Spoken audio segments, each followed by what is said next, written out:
আলাইকুম। আমি মালয়েশিয়া থেকে বলছি আপনাদের কিছু গুরুত্বপূর্ণ খবর শোনাবো। সেটা হচ্ছে রেস্টুরেন্টের ব্যাপারে। আমার বন্ধু জাবির আছে। আসসালামু আলাইকুম।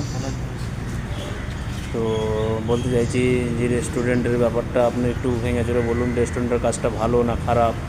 মোটামুটি ভালো, খারাপ না, ভালো। স্যালারি এর চেয়ে বেশিতে আসবে না?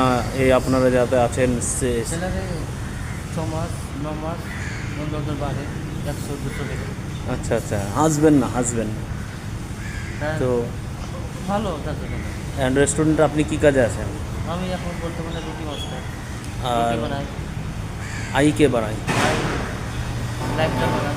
আর আর বোরিং মাস্টার কে আছে? বোরিং মাস্টার আমি আসলাম আজকে। বোরিং মাস্টারের বাড়ি কোথায়? বোরিং মাস্টার বাড়ি দীঘা। আচ্ছা, আমার দীঘা। বাড়ি বহরমপুর লালবাগ। আচ্ছা আচ্ছা। লালবাগ আমার বাড়ি বালিঘাট, এই যে ছেলেটা দেখতে পাচ্ছি, এই ছেলেটার বাড়ি কোথায়? পাকিস্তান। কী কাজ করে? ও ওয়াশিং মাস্টার। আচ্ছা আচ্ছা। তো দর্শকদেরকে বলবো যে আপনার রেস্টুরেন্টের কাজে আবার ফের আসুন নতুন করে। ভালো আছে। আচ্ছা, আসসালামু আলাইকুম। তবে দেখতে পাচ্ছেন আমার থেকে